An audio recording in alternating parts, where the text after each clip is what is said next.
তো ভোররাত পর্যন্ত আমাদের যে সমস্ত ভাই বোনেরা উপস্থিত ছিলেন তাদেরকে ধন্যবাদ জানাই এবং আপনাদের এই ভ্রাতৃত্ব আশা করি যদি আপনাদের মধ্যে থাকে পৃথিবীর কোনো অপশক্তি আপনাদের ক্ষতি করতে পারবে না। আমরা যেটা বরাবরই বলে থাকি যে গণ অধিকার পরিষদের রাজনীতিতে শুধুমাত্র রাজনৈতিক সম্পর্ক নয়, প্রত্যেকের প্রতি একটা দায় ও দরদের সম্পর্ক থাকবে। আমাদের একজন সহযোদ্ধার বিপদে আপদে বুলেটের মতো ছুটে যেতে হবে, তার পাশে দাঁড়াতে হবে। আজকে আপনারা জানেন যে আমাদের যে শেরেবাংলা থানার আহ্বায়ক জিল্লুর হোসেনকে অন্যায়ভাবে একটা মিথ্যা মামলা দেওয়া হয়েছে। কেন?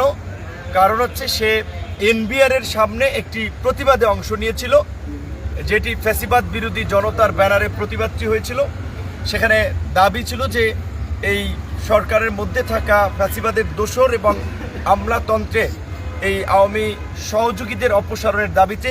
এটি অত্যন্ত যৌক্তিক একটা দাবি যে যেখানে আওয়ামী লীগ সহ 14 দলের এই ফ্যাসিবাদ ও তার দোসরদেরকে নিষিদ্ধ করা হয়েছে, সেখানে অবশ্যই প্রশাসন সহ আমলাযন্ত্রের মধ্যে যারা আছে তাদেরকে অপসারণ করা এটা সময়ের দাবি।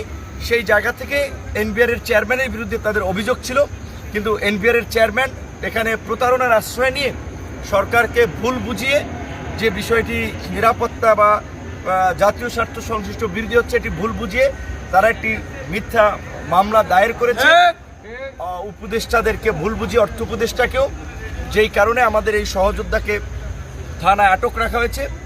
যেই কারণে আমি আপনাদেরকে বলেছি এবং আপনাদের দায়িত্ব যেই থানায় যেই জায়গায় হোক আমাদের একজন সহকর্মীকে অন্যায়ভাবে আটক করবে আপনারা সেখানে ইনস্ট্যান্ট প্রতিরোধ গড়ে তুলবেন। যেহেতু আমরা সেখানকার ওসি, তেজগাঁও জোনের ডিসি আর উপর লেভেলে কথা বলেছি, তারা অনেকেই আন্তরিকতা দেখিয়েছেন কিন্তু বলেছেন যে বিষয়টা মিনিস্ট্রি লেভেল থেকে ডিল করে তারা কিছু করতে পারতেছে না। তাহলে মিনিস্ট্রির বাপমা হচ্ছে যেহেতু স্বরাষ্ট্রমন্ত্রী, যে কারণে আমরা এই রাতেই আপনারা দেখেছেন আমরা স্বরাষ্ট্রমন্ত্রীর উপদেষ্টার বাসায় আমরা বাসার নিচে ছিলাম, উনি ঘুমিয়েছেন, যার কারণে আমাদের সাথে দেখা করেছেন এই 4টার দিকে ওনার সাথে কথা হয়েছে। উনি দুঃখ প্রকাশ করেছেন এবং সে বলেছেন যে কোনো বিষয় হইলে যথাসময়ে না তিনি রেসপন্স করতে পারলেও আমরা যেন তাকে একটু মেসেজ করে রাখলে বা তিনি বিষয়টি গুরুত্ব সহকারে বিবেচনা করবেন। হয়তো সবসময় তার কাছে ফোন থাকে না বা তার নলেজে থাকে না।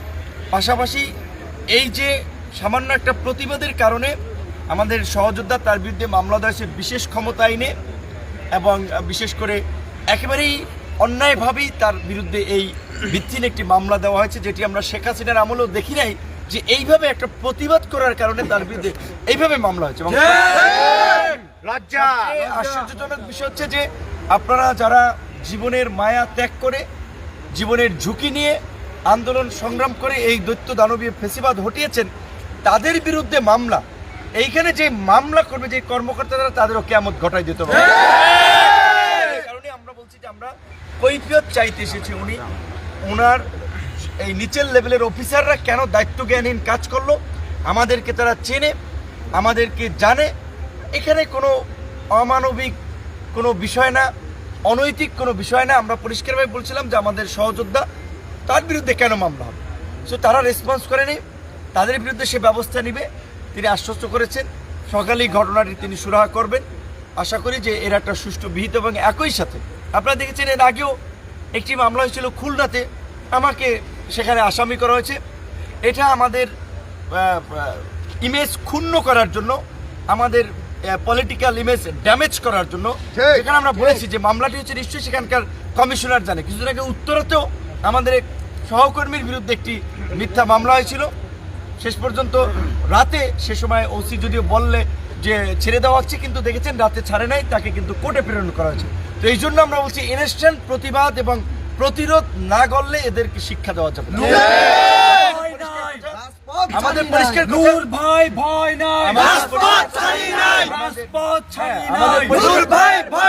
এখানেই অন্যায় হবে যেখানে আমাদের সহযোদ্ধাদের সাথে বৈষম্যমূলক আচরণ হবে, যেখানে আমাদের সহযোদ্ধাদের সাথে অবিচার করা হবে, আপনারা তার তাৎক্ষণিকভাবে অ্যাকশন দেখাবেন, প্রতিরোধ গড়ে তুলবেন। আদারওয়াইজ এর প্রতিকার হয় না। তো আপনারাও এসেছেন, এখন আমরাও এসেছি, তাদের কানে পানি নড়েছে, টনক নড়েছে, নাহলে দেখা যায় আমরা সকালবেলা যদি হয়তো ঘুমিয়ে থাকতাম বা লেট হতো, তাকে হয়তো মিথ্যা মামলায় চালান করে দিতে পারতাম। এখন আর তো আর সেটি পারবে না। সেটাই হচ্ছে আমাদের বিজয়। ধন্যবাদ।